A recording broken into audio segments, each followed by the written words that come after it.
কথা যখন জিজ্ঞেস করলেন তারা বলল আমরা জাহিলি যুগ থেকে ইয়া রাসূলুল্লাহ আমরা এই দুটা দিন আমরা খুশি করছি, এই দুটা দিন আমরা উৎসব করছি। আল্লাহর নবী বললেন, হে আমার উম্মত উম্মতিরা, দেখো ইন্নাল্লাহা আবদালাকুম বিহিমা খায়রাম মিনহুমা ইয়াউমাল আযহা ওয়া ইয়াউমাল ফিত্র, নিশ্চয় আল্লাহ রাব্বুল আলামিন এই দুই দিনের পরিবর্তে এই দুই দিনের চাইতে উত্তম দুটো দিন তোমাদেরকে উপহার দান করেছেন। একটা হচ্ছে ইয়াউমাল আযহা, একটা হচ্ছে আপনার ঈদুল আযহা, যেটাকে আমরা বলি আপনার কোরবানির ঈদ। আর নম্বর 2 হচ্ছে ওয়ায়াউমাল ফিত্র, একটা হচ্ছে আপনার ঈদুল ফিত্র, যেটা আপনার এই রমজান সারা মাস রোজা রাখার পর যে আজকে আমরা একত্রিত হয়েছে এই দিন, আল্লাহর নবী বললেন ওই দুটো দিন তোমরা ছেড়ে দাও। আল্লাহ রাব্বুল আলামিনের পক্ষ থেকে আল্লাহ রাব্বুল আলামিন তোমাদেরকে দুটো দিন উপহার দান করেছেন। একটা হচ্ছে আপনার ঈদুল আযহা আর একটা হচ্ছে আপনার ঈদুল ফিত্র। কথা বুঝতে পারলেন? তো সেখান থেকে আপনার ইসলামের মধ্যে ঈদের সূচনা হয়েছিল, সেখান থেকে আপনার ঈদ এলো আপনার ইসলামের মধ্যে। কথা আমরা বুঝতে পারলাম। প্রথম আমরা পেলাম যে আল্লাহ রাব্বুল আলামিনের কোরআন পাকের মধ্যে কিছুটা হলেও ইঙ্গিত দিয়েছেন আপনার ঈদের ব্যাপারে। দ্বিতীয় নম্বর আমরা জানলাম যে ঈদ কিভাবে এলো আমাদের কাছে, ইসলামের মধ্যে কিভাবে এলো। তৃতীয় নম্বর আমি আলোচনা করব আপনাদের সম্মুখে ফিতরা সম্পর্কে। যেহেতু আপনার ঈদের এই যে ঈদের সময়, ঈদের দিন ফিতরা আপনার ওয়াজিব কবে হয়? যে ঈদের দিন আপনার শুবে সাদিকের পর ঈদ পর্যন্ত কোন একটা ব্যক্তি যদি সাহেবে নিসাব হয়, কোন একটা ব্যক্তি যদি মালদার হয়ে যায়, এটা হচ্ছে আপনার ফিতরা আদায় করা বা তার উপরে এটা ওয়াজিব হবে। করা পাচ্ছে 25 বেজে গেল।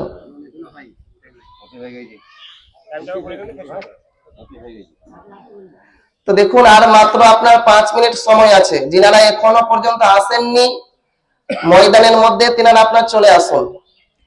তো কথা আমি বলতে চাইছিলাম আপনাদের সম্মুখে আপনার ফিতরা সম্পর্কে।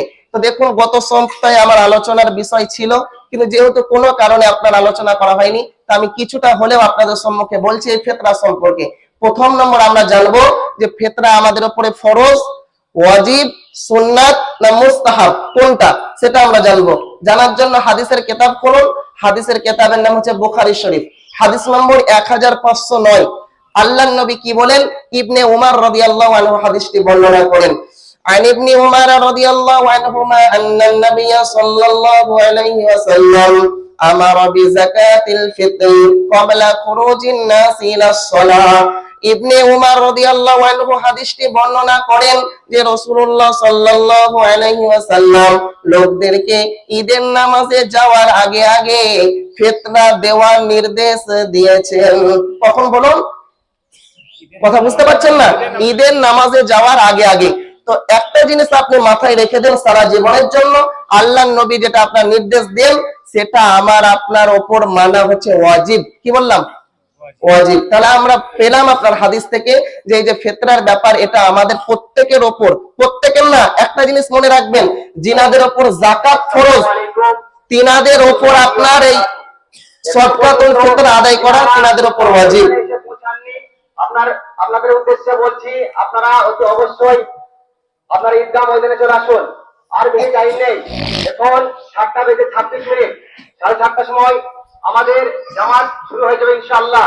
আপনারা যিনারা এখনো পর্যন্ত ঈদগাহ ময়দানে এসে পৌঁছাননি, আপনারা অতি অবশ্যই তাড়াতাড়ি সঙ্গে চলে আসুন। আসসালামু আলাইকুম।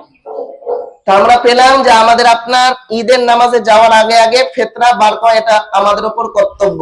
দ্বিতীয় আরেকটা হাদিস শুনুন, আমাদের উপর ফিতরা কেন ওয়াজিব করা হলো, আমাদের উপর আল্লাহর নবী সাল্লাল্লাহু আলাইহি সাল্লাম ফিতরা কেন নির্ধারণ করেছেন, এই জন্য জানার জন্য আপনি সিয়াসিত্তা 6টা হাদিসের কিতাবের মধ্যে 2টো হাদিসের কিতাবের আমি রেফারেন্স দিচ্ছি।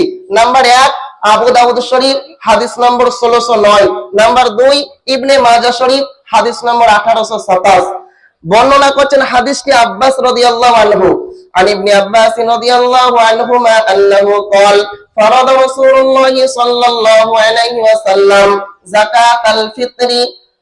যাকাতাল ফিতরি তুহরাতান লিস-সাইমি মিনাল লাগবি ওয়ার রাফাত ওয়া তু'মাতান লিল মাসাকিন। মান আদাহা ক্বাবলা সলাতি ফাহিয়া যাকাতুন মাকবুলা ওয়া মান আদাহা বা'দা সলাতি ফাহিয়া সাদাকাতুম মিনাস সাদাকাত। হাদিস বর্ণনা করছেন ইবনে আব্বাস রাদিয়াল্লাহু আনহু। তিনি বলেন রাসূলুল্লাহ সাল্লাল্লাহু আলাইহি সাল্লাম ফিতরা দেওয়ার আপনার নির্দেশ দিয়েছেন যে ফিতরা দিতে হবে। কেন দিবেন? প্রথম নম্বর কারণ হচ্ছে তুহরাতান লিস-সাইমি মিনাল লাগবি ওয়ার রাফাত।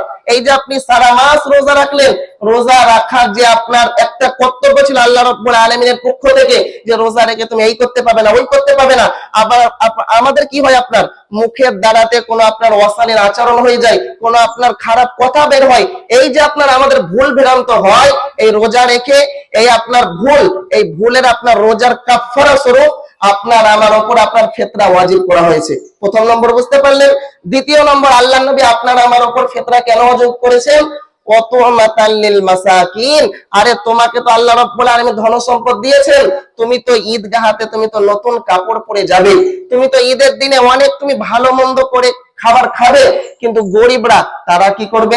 ইসলাম এমন একটা আপনার ধর্ম, গরিবরা যাতে না খেয়ে থাকে, তোমাদের কর্তব্য হচ্ছে তোমাদেরকে ফিতরা বার করতে হবে। প্রত্যেক আপনার ব্যক্তির ওপর থেকে যে আপনার নির্ধারণ করা আছে, এখান থেকে এতটা ব্যক্তি কতটা নির্ধারণ করা হয়েছে আমি বলছি খানিক পর। তো প্রথম নম্বর আমরা জানলাম যে আপনার কি বলছেন, টাইম হোক ঠিক হবে, তাহলে লোক আসছে। তো প্রথম নম্বর হচ্ছে আমরা বুঝতে পারলাম যে আপনার এই রোজা রেখে যে আমাদের ভুল ভ্রান্ত হয়, ভুল ত্রুটি হয়, সেটার আপনার কাফারা স্বরূপ। দ্বিতীয় নম্বর, আমরা গরিব মিসকিনরা যাতে না খেয়ে থাকে, তিনাদের ঘরের মধ্যেও যাতে আপনার চুলো জ্বলে, তার কারণে আপনার আমার উপর আল্লাহর নবীর নির্দেশ ফিতরা আদায় করার।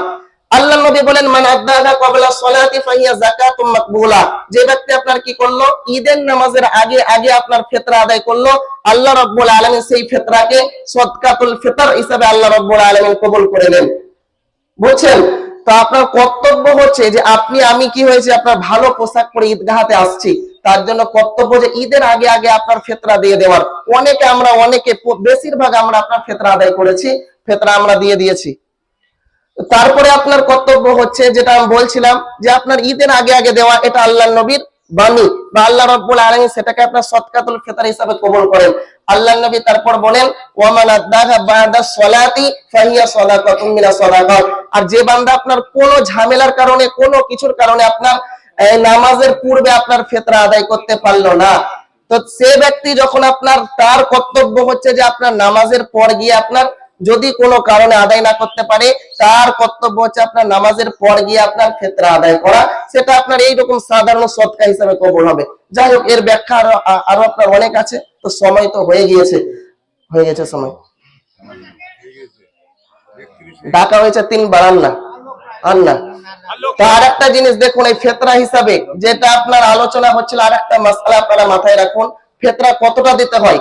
নাম্বার 1, সমস্ত খাদ্য দ্রব্য দিয়ে আপনি ফিতরা আদায় করলে 1 সা পরিমাণ, 1 সা কত, 3 কিলো 266 গ্রাম। আর গম দিয়ে যদি আপনি আদায় করেন ফিতরা, তখন আপনাকে নিসফে সা অর্থাৎ 1 কিলো 633 গ্রাম আদায় করতে হয়। এটা মাসআলা। তারপর অনেক আপনার আলোচনা হচ্ছে, বাস এখানে আমি আলোচনা ইতি করলাম।